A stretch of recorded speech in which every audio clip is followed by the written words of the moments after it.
Hello ಎಲ್ರಿಗೂ ನಮಸ್ಕಾರ, welcome back to my YouTube channel.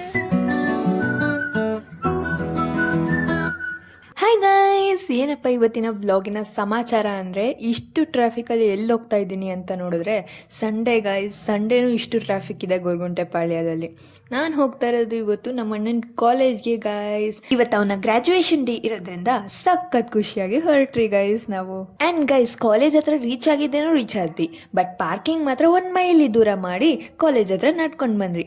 ಅಷ್ಟರಲ್ಲಿ ನಮ್ಮ ಅಣ್ಣನ ಗ್ರ್ಯಾಜುಯೇಷನ್ ಸ್ಟಾರ್ಟ್ ಆಗೋಯ್ತು. And Nikhil V.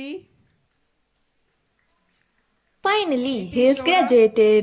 I am so proud of him, and he did it. ಅಷ್ಟೇ, double degree graduate, M.Tech graduate. ತುಂಬ ವರ್ಷದ ಕನಸು ಇವತ್ತು ನನ್ಸಾಗಿದ್ದ ಕ್ಷಣ guys. He was so happy. And no ನಜರ್ ಗೈಸ್, ಫೋಟೋ ಬೂತ್ಗಳಲ್ಲಿ ನಾವು ಫೋಟೋಸ್ ತೆಗೆಸ್ಕೊಂಡು ಸಿಕ್ಕಾಪಟ್ಟೆ ಫೋಟೋ ಬೂತ್ಗಳಿದ್ವು ಗೈಸ್.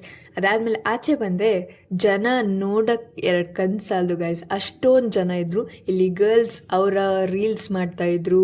ಅದಾದಮೇಲೆ ಹೊರಟಿದ್ದು ಊಟಕ್ಕೆ. ನೋಡಿ ಗೈಸ್, ಊಟದಲ್ಲಿ ಇಷ್ಟೊಂದು ವೆರೈಟಿ: ಚಪಾತಿ, ಪನ್ನೀರ್ ಕರಿ, ಸಮೋಸ, ಗೀ ರೈಸ್, ನಿಪ್ಪಟ್, ಹಾಗೆ ಬಾಳೆಕಾಯಿ ರವಾ ಫ್ರೈ ಇತ್ತು ಗೈಸ್. ಅದೊಂದಿಷ್ಟ ಆಯಿತು. ಅದಾದಮೇಲೆ ಪ್ಲೇಟಲ್ಲೂ ಪ್ರಮೋಷನ್ ಗೈಸ್, PS ಯೂನಿವರ್ಸಿಟಿ ಅಂತ.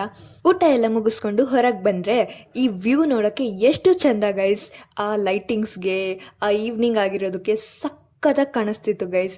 ಅದಾದಮೇಲೆ ನಾನೊಂದು ಹೇಳೋಕ್ಕೆ ಇಷ್ಟಪಡ್ತೀನಿ, ಈ ವ್ಲಾಗ್ನ ಮಾಡಿದ್ದ ಉದ್ದೇಶ ನನ್ನ ಅಣ್ಣನ ಮೆಮೊರಿ ಆಗಿರಲಿ. ಅವನು ಎಷ್ಟೋ ವರ್ಷ ಆದಮೇಲೆ ಈ ವ್ಲಾಗ್ ತೆಗೆದು ನೋಡಿದ್ರೆ ಅವನ ಕಾನ್ವೊಕೇಶನ್ ಅವನಿಗೆ ನೆನಪಿರಲಿ ಅಂತ ಈ ವ್ಲಾಗ್ ಮಾಡಿದ್ದು ಗೈಸ್. ಇಷ್ಟ ಆಗಿದ್ದಲ್ಲಿ like, share, comment and subscribe.